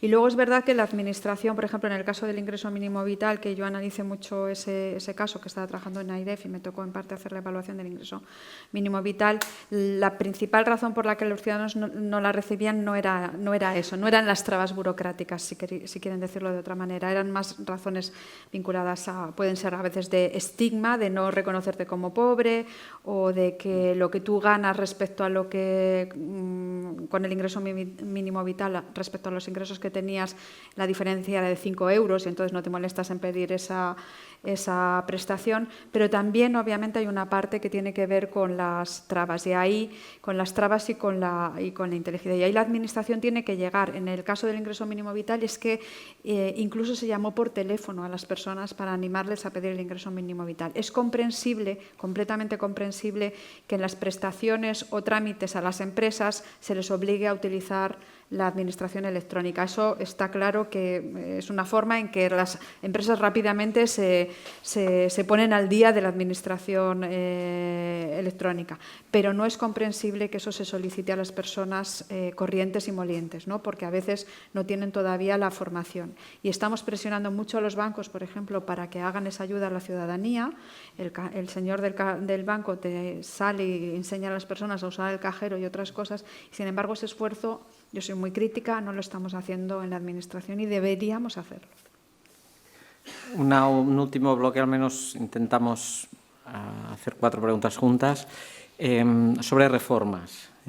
Nos decían, por un lado, ¿por dónde tienen que empezar? ¿Por los grupos dirigentes o los grupos de empleados? O sea, ¿en qué punto iniciamos la reforma de todos estos cambios de cultura organizativa, etcétera? Muy ligado con la inteligencia artificial, nos dicen cómo incorporarla en la administración y concretan qué costes económicos y organizativos va a representar. Se está formando a los administradores para tener competencias en inteligencia artificial. ¿Se podrá reducir la plantilla? ¿Se reducirán las plantillas de la administración por el uso de inteligencia artificial? Y eso en un contexto, nos hablan de recortes. Ya hablaban inicialmente de los de 2012-13, si afectaron en la calidad de los servicios públicos. Y finalmente nos dicen si la compra pública de tecnología, qué papel tiene en la transformación de las administraciones públicas, la calidad de los servicios, las capacidades de los funcionarios para gestionar proyectos digitales. No está mal. Bueno, es una miscelánea, ¿no? Esto, o un panache. Sí. Yo creo que los cambios, ahí voy a ser muy elitista, se hacen para arriba. Las revoluciones se hacen para arriba.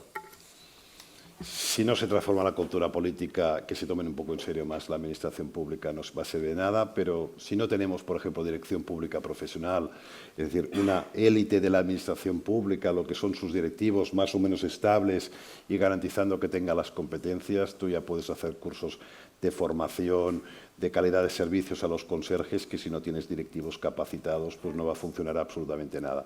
Con lo cual, suena muy mal, es muy políticamente incorrecto, pero las revoluciones se hacen de arriba a abajo, no de abajo a arriba. Este sería mi estrategia.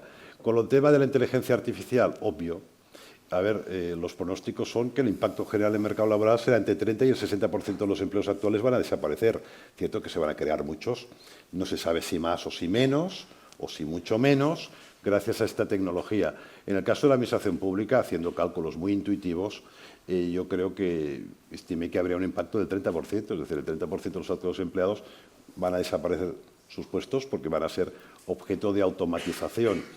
Se van a crear de nuevos, con lo cual, y que pueden aportar mucho valor añadido. Y en el caso hipotético, el sector privado, eso me preocupa mucho más, pero la administración pública, que con menos hagamos más, eso es positivo, porque los que tienen los puedes pagar mejor o incluso, digamos, que no te eleva tanto el capítulo 1. Luego los otros temas ya casi me he olvidado, ¿no? Pero... Bueno, pues lo mismo, el liderazgo es fundamental. Yo creo que sin liderazgo y voluntad política es imposible hacer absolutamente nada. Es clave eso. Y muchas otras cosas. Con el liderazgo tampoco vamos a ningún sitio si no hay otras muchas cosas. O sea que, por ejemplo, estabilidad en el liderazgo, etcétera, algunas cosas es fundamental.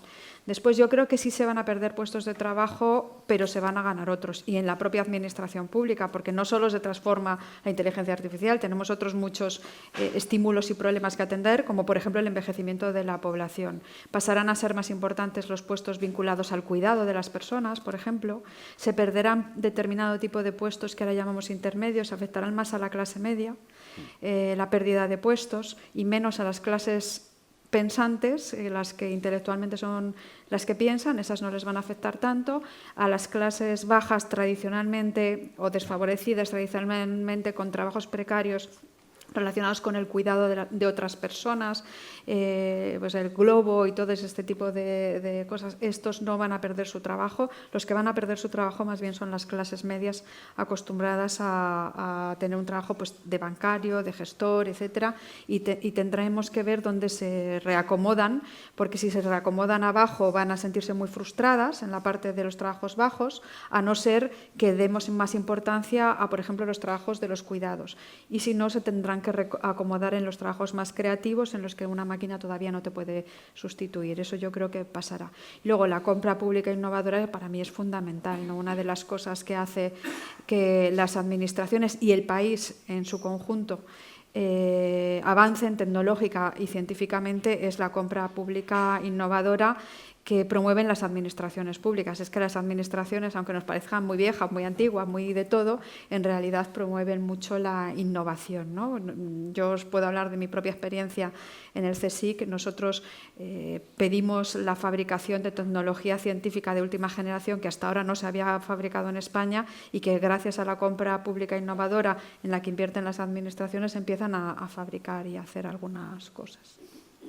Molt bé, estem molt fora de temps. Si em sap molt de greu, hauríem de deixar aquí, però el que voldria fer en aquests moments és agrair molt, agradecer mucho a Eloisa del Pino, a Carla Ramió, que ens hagin acompanyat avui. Ha sigut un plaer. Gràcies pel vostre temps, gràcies por acompañarnos y, en fin, ha sido un placer. Muchas gracias. Gracias.